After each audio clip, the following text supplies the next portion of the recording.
Kita berdoa.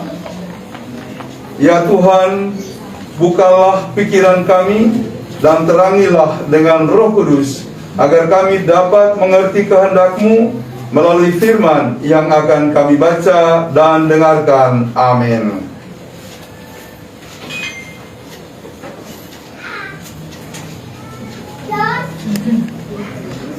Marilah kita berdiri menyambut pembacaan firman Tuhan yang terdapat dalam Markus 9 ayatnya yang ke-20 hingga ayatnya yang ke-24. Markus 9 ayat yang ke-20 hingga ayatnya yang ke-24. Lalu mereka membawanya kepadanya. Waktu roh itu melihat Yesus, anak itu segera digonceng-goncengnya, dan anak itu terpelanting ke tanah dan terguling-guling, sedang mulutnya berbusa. Lalu Yesus bertanya kepada ayah anak itu, "Sudah berapa lama ia mengalami ini?" Jawabnya, "Sejak masa kecilnya. Dan seringkali roh itu menyeretnya ke dalam api ataupun ke dalam air untuk membinasakannya. Sebab itu jika engkau dapat berbuat sesuatu, tolonglah kami dan kasihanilah kami." Jawab Yesus, "Katamu jika engkau dapat, tidak ada yang mustahil bagi orang yang percaya." Segera ayah anak itu berteriak, "Aku percaya, tolonglah aku yang tidak percaya ini."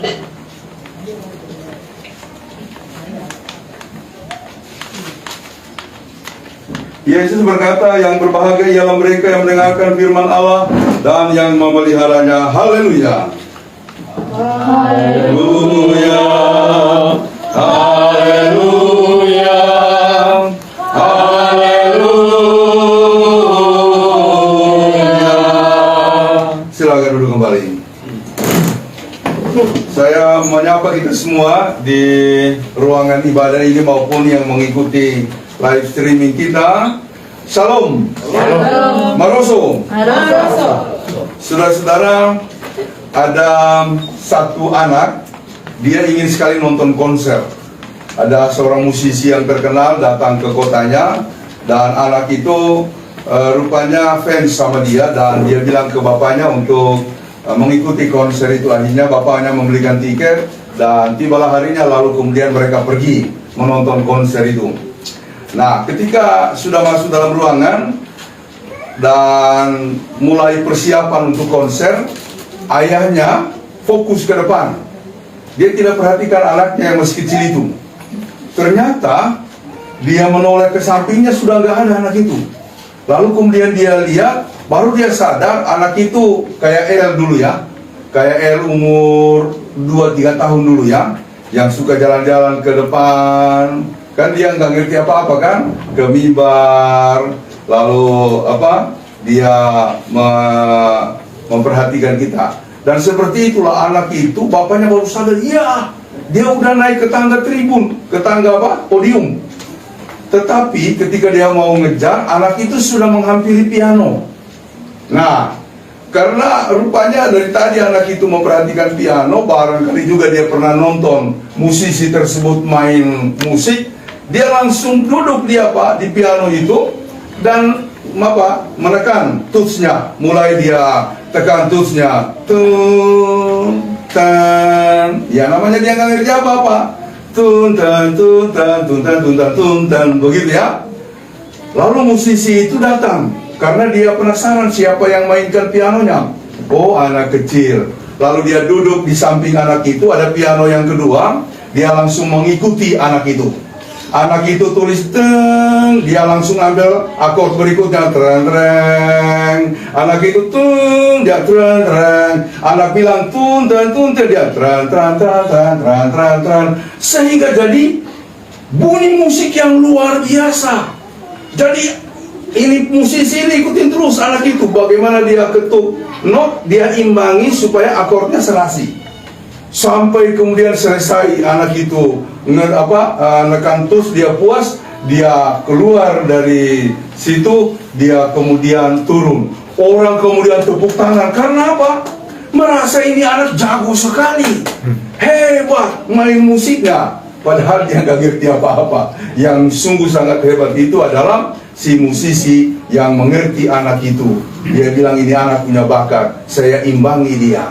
Ya, saudara-saudara, saya ingin mengatakan, hidup ini kadang-kadang suka fals, ya. Hidup ini kadang-kadang suka jatuh, penuh dengan penderitaan.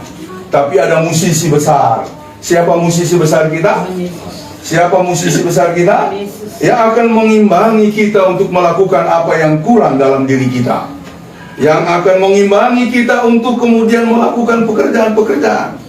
Namanya pekerjaan Tuhan, semua akan bilang, oh Pak Pendeta, ya aku sih bisa.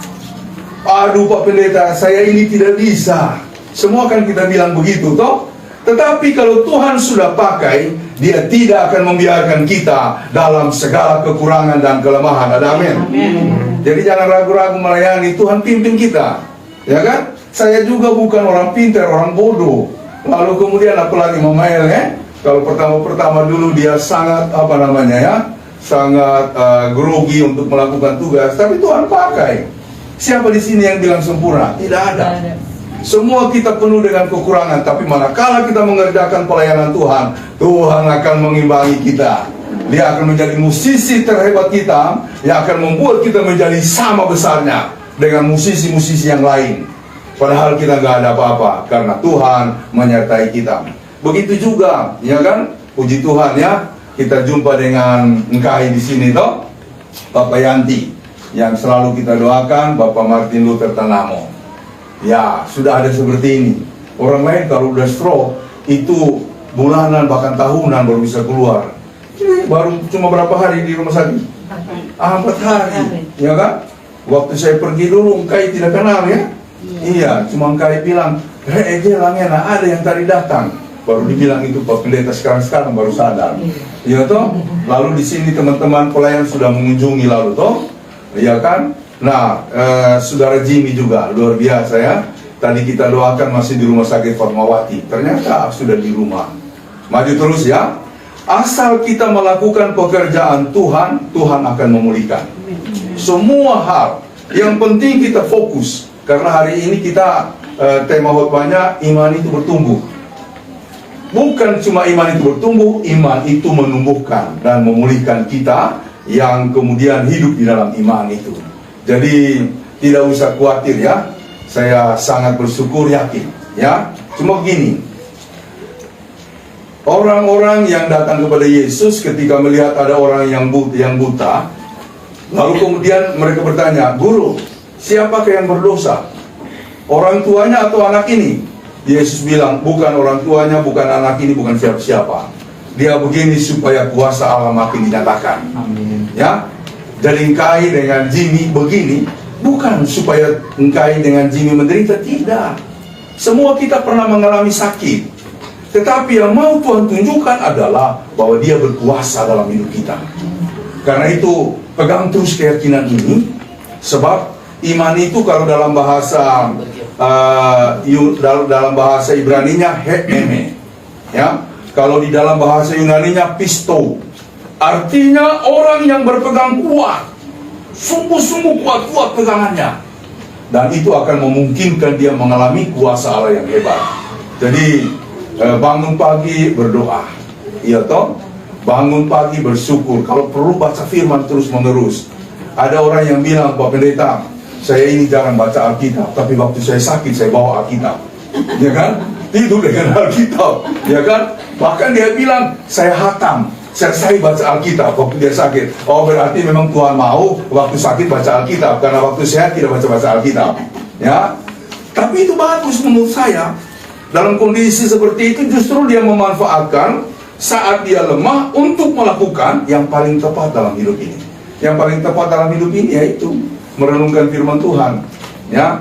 Paulus itu dia juga punya penyakit. Dia berseru kepada Tuhan supaya duri dalam dagingnya itu sebagai simbol dari penyakit diangkat. Tapi Tuhan mengatakan, cukuplah kasih karuniaku bagimu, justru dalam kelemahanmu lah kuasaku menjadi sempurna. Jadi nanti Engkai dengan Jimmy atau siapapun kita dalam kelemahan akan melihat kuasa dan kebaikan Allah yang makin sempurna dalam keadaan yang sakit itu. Nah, jadi harus terus bersyukur. Jadi lagi-lagi begini, kalau soal sakit itu Saya ingat itu Opa Barus, pendeta Yusuf Barus, ya kan? Dia itu tentara, tapi dia juga pendeta. Dan beberapa tahun lalu dia sakit, dibawa ke RSPAD, tapi dia tidak terima.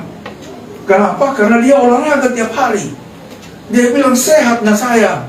Masa saya dirawat? Susah untuk dia menerima. Nanti dia sadar waktu di rumah sakit, di sebelahnya itu ada ibu yang sakit. Terus ada pendeta dari gereja si ibu itu datang berdoa. Nah, si Pak Pendeta baru dengar-dengar, oh ada percakapan dengan pendetanya. Lalu kemudian pendeta itu mengatakan, ibu kita berdoa ya. Mulailah dia berdoa. Doanya begini, Tuhan, pertama-tama saya tidak minta supaya ibu ini sembuh. Tidak. Tapi supaya dia sadar bahwa melalui penyakit ini ada tujuan Tuhan. Amin. Ini Pak Barus bilang, berani sekali itu pendeta berdoa begitu, ya kan? Kalau kita yang berdoa tidak mungkin kita mau berdoa begitu. Kita bilang supaya sembuh, tapi dia bilang pertama-tama yang saya minta bukan supaya dia sembuh, melainkan supaya ibu ini sadar bahwa ada tujuan Tuhan melalui penyakitnya.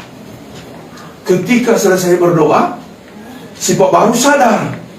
Dia bilang, iya ya, jangan-jangan saya sakit ini, bukan jangan-jangan, dia bilang, pasti saya sakit ini ada tujuan Tuhan.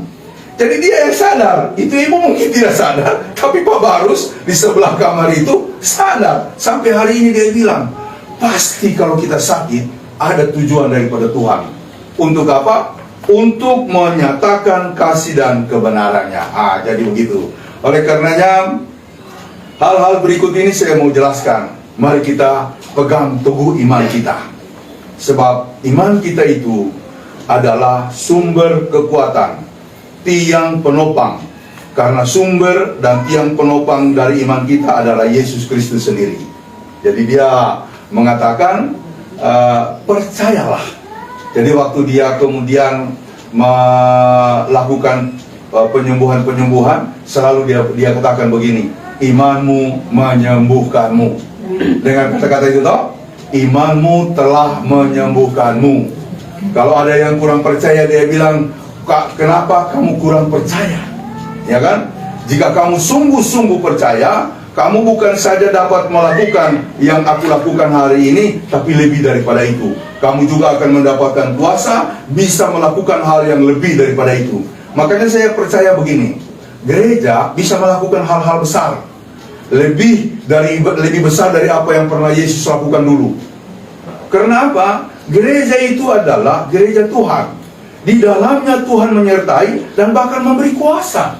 Ya, jadi kalau ada pendeta menyembuhkan orang sakit, saya yakin itu adalah hal yang mungkin.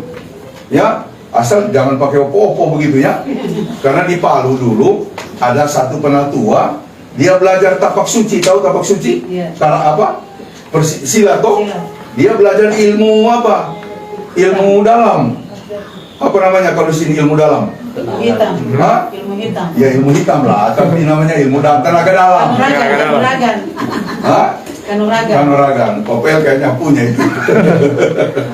Nah, jadi tenaga dalam. Cuma begini, dia melayani sebagai penatua, tapi dia praktekkan itu. Dan dia bilang ini dari Roh Kudus. Karena kalau orang punya tenaga dalam, misalnya Bu Ros begini, Ibu Ros ini bisa saya goyang kepalanya dengan tenaga dalam. Bahkan bisa jatuh Ibu Ros, saya tolak begitu. Coba saya tes ya. Kalau dia jatuh berarti bisa. Tidak, saya tidak punya tenaga dalam. Ya kan? Ya. Jadi semua orang yang dia layani dia pegang. Orang apa? Kalau di Palu dulu apa namanya? Montangkan lele ya. Gemetaran orang yang dipegang itu karena merasa sesuatu yang panas, baru kayak ada kekuatan yang menyentuh dirinya. Baru dia bilang, Roh Kudus menyertai Anda. Roh Kudus, di orang percaya dia penuh dengan Roh Kudus. Padahal dia pakai ilmu dalam, pakai tenaga. Itu nggak boleh. Itu nggak boleh ya. Menggunakan ilmu hitam lalu kemudian memanipulasinya sebagai pekerjaan Roh Kudus, nggak boleh. Nah, saya yakin gereja masa kini masih akan bisa melakukan apa yang Tuhan pernah lakukan, bahkan jauh lebih besar dari itu. Ya, begitu juga mengusir roh-roh, ya, mengusir roh-roh. Kalau mengusir roh-roh, saya kira semua kita bisa ya. Semua. Ada yang takut tuyul dan Bayu, ya. Ada yang takut penampakan ribuan wasir penampakan. Di rumah ini ada penampakan. Beres itu, ya. Biasanya orang Kristen punya rumah bersih. Apalagi kalau di situ ada doa, ya. Nah, kalau seperti ini ada ibadah begini bersih. Itu saya yakin bersih. Di Pamulang, Rini Jaya ada Bapak Abel? Penampakan Omola. Hah? Ulang steril. Omola turun dari atas penampakan dia. Oke. Tapi di rumah kami di Pamulang banyak. Kata satpam, suka lewat satpam, ada pak, ada penghuninya. Tapi kalau Beng pergi tidur, dia tidak takut. Beng, nggak takut? Tidak.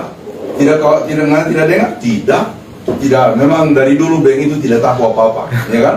Yang dia takut cuma saya begitu, ya. Karena kalau saya suruh dia pulang, kalau tantanya yang suruh pulang lama. Kalau saya sudah Beng pulang anak, tidak 5 menit sudah sampai dia, ya kan? Yo, karena kalau dia tidak pulang saya motor hebat dia. Tapi ya, artinya begini, bukan soal dia hebat, tapi saya yakin ada karunia kepada kita dalam rangka. Jadi saya dulu kan pernah menjelaskan, ya, saya pernah menjelaskan, namanya setan itu ada, ya kan?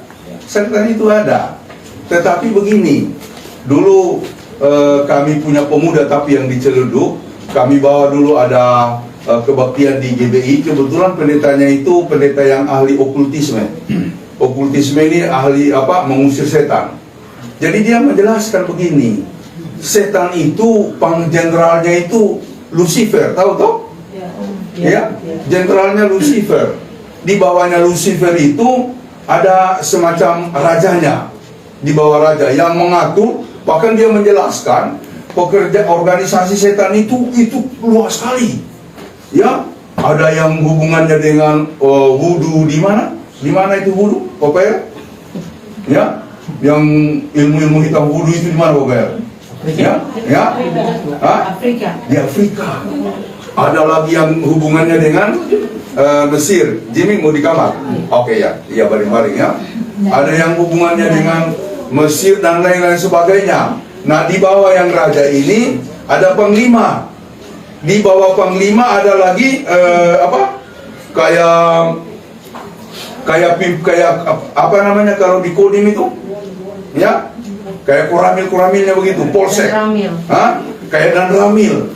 Baru di bawahnya itu prajurit yang kerucut itu, pion-pion itu yang paling bawah. Nah, pendeta itu bilang begini, yang ada di rumah-rumah, di pohon-pohon, di batu-batu itu adalah yang kerucut-kerucut. Yang kerucut-kerucut yang bikin takut kita, ya. Misalnya ya, kalau ke kamar mandi takut, itu yang kerucut-kerucut, bukan yang koramilnya dan ramilnya, bukan yang jenderalnya, bukan. Apalagi Lucifer, bukan, itu yang kerucut-kerucut. Dia bilang, si Yesus itu, Lucifer takluk. Ketika dia bertemu dengan seorang yang dirasuki setan di Gerasa, itu setan itu, ya, legion. Nama setan yang ada dalam orang itu legion. Tahu legion? Ya, satu kompi berapa? Ya, mungkin lebih dari satu kompi, satu batalion, pokoknya yang jumlahnya 1000 tentara. Legion itu kekuatannya sama dengan 1000 tentara, coba bayangkan. Makanya dia dirantai putus, diikat apapun putus. Dia tinggal di Gerasa, di padang begitu, ya, memukul-mukul dirinya baik dengan tangannya bahkan dengan batu, karena begitu kuatnya itu roh. Tapi ketika dia berjumpa dengan Yesus, dia tundukkan kepala dan mengatakan, jangan apa-apakan kami, ya guru, ya rabi, jangan apa-apakan kami. Kalau bisa, biarlah kami tinggal di babi-babi itu. Lalu dia diusir, dan kemudian di situ ada babi-babi yang lagi makan, lagi merumput, babi-babi. Kemudian babi-babi itu kerasukan, ya, babi-babi itu kerasukan. Nah, babi itu lari ke mana-mana, dan jatuh ke jurang. Jadi mau menggambarkan bahwa kuasa setan itu sama Yesus nggak berkutik, ya. Jadi kalau kita makan babi, kita makan setan, begitu ya. Itu harus diingat begitu ya. Jadi kalau kita makan babi, kita itu makan setan, ya. Jadi, oke. Saya tidak apa-apa cerita ya. di Jonggol, ini saya sudah pernah cerita di Jonggol, itu di situ di dekat kolam itu ada di Jalan Jonggol, itu suka orang kerasukan. Pokoknya ya namanya mereka di situ kan saudara-saudara kita di sebelah suka kerasukan. Tapi yang aneh kalau kerasukan yang dicari apa? Babi, daging babi. Cari orang Nasrani, cari orang Nasrani. Kalau ada daging babi minta. Langsung dibawa itu daging babi dikasih sama orang kerasukan, sembuh. Sembuh gitu. Saya bilang sama majelis di situ, ini cerita saja. Tidak Pak, benar, ini kisah nyata.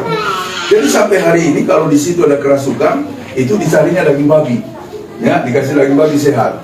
Lalu kemudian bagaimana sampai bisa begitu? Baru dia cerita. Dulu di kawasan itu ada orang Amerika, tanahnya luas, maka dia buat kolam. Nah orang Amerika itu udah meninggal. Tetapi kalau orang kerasukan di situ, mereka pikir ini kerasukan rohnya orang Amerika. Jadi orang Amerika itu harus dikasih makan babi. Makanya kemudian dicarikan daging babi. Saya kira itu cerita lucu ya, nggak ada hubungannya dengan iman ya. Tapi maksud saya begini, ketika Yesus berhadapan dengan roh-roh jahat apapun, mereka takut. Ya, jadi saya mau menyampaikan begini, dan itu pesan yang saya kira bagus ya dari pendeta itu dulu, pendeta GBI. Dia bilang Yesus itu Lucifer aja takluk, dan panglima tertingginya.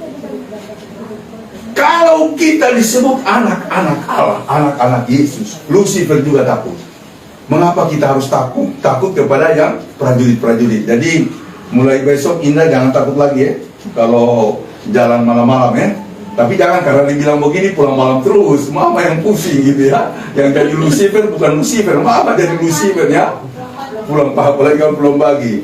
Jadi maksud saya secara keseluruhan, jangan lagi kita takut sama hal-hal seperti itu ya. Karena yang lucu di era modern, kita ini sudah beriman, tapi masih percaya sama hal-hal begitu. Makanya dulu saya suka Ibu Renita pernah khotbah lalu tuh, jangan percaya tahayul, ya kan? Tidak boleh percaya dongeng dan tahayul-tahayul, karena kita sudah mengalami hidup baru. Nah, tetapi persoalannya begini, namanya juga hidup beriman, walaupun kita sudah beriman, kadang-kadang kita lemah, ya. Kadang-kadang kita lemah. Buktinya mana? Itu tadi dalam pembacaan kita, ada seorang ayah membawa anaknya, menyampaikan pergumulannya tentang anaknya yang suka dimasuki roh sehingga anak itu bisu. Lalu Yesus menyambut, kemudian Yesus berkenan, dan ketika ditanya, Bapak apa keinginanmu? Dia bilang begini, Guru, kalau engkau dapat, ya, tolonglah saya, tolonglah anak saya yang kerasukan setan itu. Yesus kemudian dengan tegas mengatakan begini, kamu bilang kalau engkau dapat? Yesus sungguh tidak mau kalau kita itu percaya kepadanya ragu-ragu gitu loh. Tuhan, kalau engkau dapat, tidak bisa begitu. Harus sungguh-sungguh. Makanya orang itu sadar ketika Yesus tegur dia, katamu kalau aku dapat, tidak ada yang mustahil bagi Allah. Dia sadar, lalu kemudian dia berdoa begini, Tuhan, tolonglah aku yang lemah ini, tambahkanlah imanku. Nah, maksud saya, kalau kita kadang-kadang dalam kelemahan iman, namanya hidup ini ya, kadang-kadang ada persoalan seperti sakit penyakit, bisa juga membuat orang lemah imannya. Harus berdoa, Tuhan, tambahkan imanku supaya saya tetap sabar, teguh di dalam kondisi seperti ini. Demikian juga kita yang lainnya, kalau lagi dalam usaha perjuangan, mungkin juga dalam kehidupan ini, namanya bekerja, kadang-kala ada rasa jenuh begitu ya. Apalagi kalau di kantor kita nggak naik-naik, kemudian kita goyah dan bertanya kepada Tuhan, Tuhan, apakah Engkau tidak memberkati aku lagi? Itu kita harus kembalikan hidup kita, merenungkannya, dan berkata begini, Tuhan, tambahkan imanku, supaya saya tidak goyah, supaya saya tidak lemah. Apalagi kalau kita mengerjakan pelayanan-pelayanan ini toh, mengerjakan pelayanan ya ada orang kalau melayani sedikit itu lemah imannya, ya lemah imannya kalau melayani sedikit ya. Apalagi kalau seperti kita di pos-pos kan, namanya ya kadang-kadang hadir 3, kadang-kadang hadir 5, ya yang paling kecil biasa 3, pernah 3 ya? Pernah 3, ya? Berempat. Ada ke berempat, tapi puji Tuhan masih jalan ya. Jangan goyah begitu ya. Nah, apalagi kami pendeta kadang-kadang suka terpengaruh kalau jumlahnya kecil ya. Lalu kemudian ibadahnya dipersingkat. Jamu kita opo, cuma kita berempat. Sudahlah, kita berdoa saja ya. Mari kita berdoa, amin, selesai kebaktian. Tidak boleh, harus tetap kita beribadah sebagaimana mestinya. Oleh karena itu, Bapak Ibu Saudara, khususnya Angkai di rumah ini dan juga Jimmy, mari kita terus beriman kepada Tuhan. Manakala kita goyah, berdoa kepada Tuhan, Tuhan tambahkan imanku. Karena orang yang terus berserah kepada Tuhan akan Tuhan buat berkembang, imannya akan dikokohkan. Lalu kemudian Tuhan akan mengatakan kepada kita akhirnya, imanmu menyembuhkanmu. Imanmu telah menyembuhkanmu. Lalu kemudian yang berikut, Tuhan akan membuka jalan kepada kita. Ya, mungkin seperti ini Oma dengan Opa toh. Ya, sudah pensiun begini merasa sudah tidak apa ya, dunia sudah tertutup. Tidak. Berkat Tuhan itu yang paling besar ada di depan. Selalu saya khotbahkan begitu. Berkat Tuhan selalu yang terbesar itu ada di depan. Jadi jangan khawatir, yang penting kita selalu mengerjakan pekerjaan Tuhan. Mari kita teruskan hidup kita. Percayalah bahwa iman yang diberikan oleh Tuhan itu akan membimbing, menggiring, dan menolong kita untuk hidup lebih kokoh, lebih kuat lagi. Terima kasih, Tuhan memberkati kita. Amin.